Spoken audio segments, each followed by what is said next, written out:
નમસ્કાર વિદ્યાર્થી મિત્રો, આજના વિડીયોમાં આપણે ધોરણ 5 વિષય ગુજરાતીની 2025ના રોજ આપેલ એકમ કસોટીનું સોલ્યુશન કરીશું. તો પ્લીઝ જોજો, તમારા બીજા મિત્રોને શેર કરી દેજો અને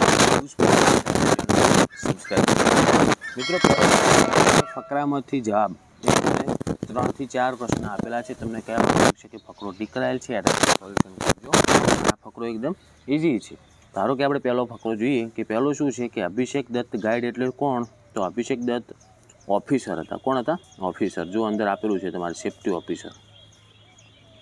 પછી બીજું છે દિગ્વિજયને જુરાસિક યુગમાં શા માટે જવાની ઈચ્છા હતી?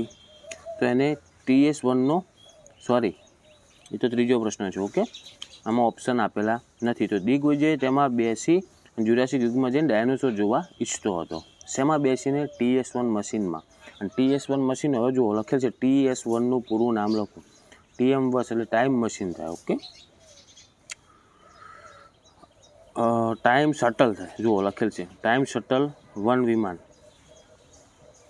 પછી ત્રીજો પ્રશ્ન, ચોથો પ્રશ્ન TS1નો ઉપયોગ જણાવો. તો TS1નો ઉપયોગ શું થાય કે તે એક સમયમાંથી બીજા સમયમાં મુસાફરી કરવાનું વાહન હતું. ઓકે, પછી પાંચમો પ્રશ્ન 2094ના વર્ષ પછીનું વર્ષ કયું? મતલબ 2094ના વર્ષ પછી કયું વર્ષ આવશે? તો 2025 આવશે.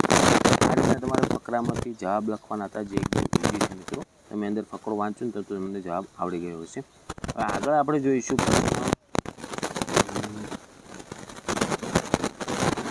તો તમને ઉદાહરણ પ્રશ્ન 2માં ઉદાહરણ આપેલ છે કે રમ, સરપણ, ખન અને નખ અને કપ અને નખે હત. તો હવે આવી રીતનું તમને લખેલ છે. એમાં તમારે ખાલી કાનો માત્ર જોડી અને વાક્ય સરખું બનાવવાનું છે. તો કે રામે શૂર્પણખાનું નાક કાપી નાખ્યું હતું. બીજો છે રમ બળપણથ પરાક્રમ હતા. હવે જો તેનો મતલબ એમ છે કે રામ બાળપણથી જ પરાક્રમી હતા.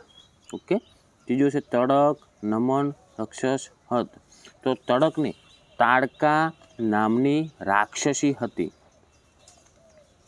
હવે રમ કી દિવસ બપોર ઊંઘત ન હતો. હવે આવી રીતનો તમે ત્રીજો પ્રશ્ન હાલેલો છે. તો એનું આપણે કઈ રીતનું વાક્ય બનાવીશું કે રામ કોઈ દિવસ બપોરે ઊંઘતા ન હતા. ઓકે, ચોથું જુઓ, એવી રીતના વાક્યો તમારે આપેલા છે, તમે બનાવ્યા છે. આપણે પ્રશ્ન 3 ખાસ સમજવાનો છે, જેમાં તમારે શું કરવાનું કે જે નજીકના અર્થ લાગે ને એના ઉપર તમારે ગોલ રાઉન્ડ કરવાના હતું. તો પહેલો પ્રશ્ન છે સંશોધક.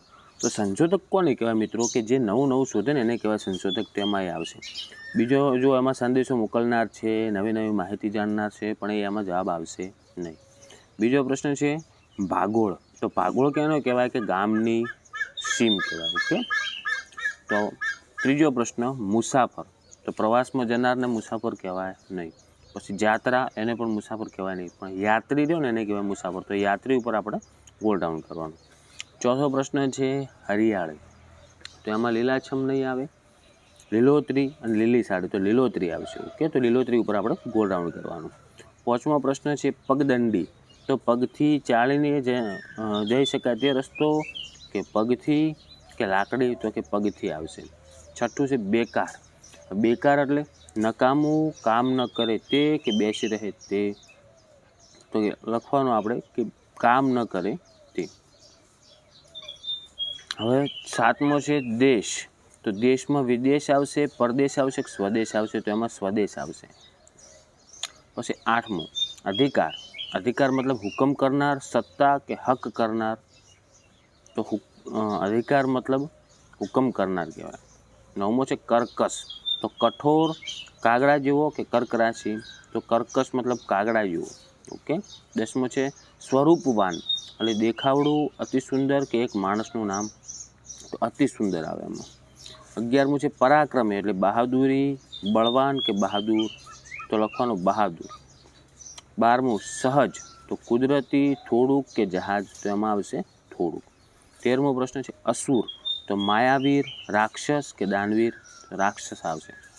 14મો છે સેવક. તો સેવા કરનાર, સૈનિક કે રક્ષા કરનાર?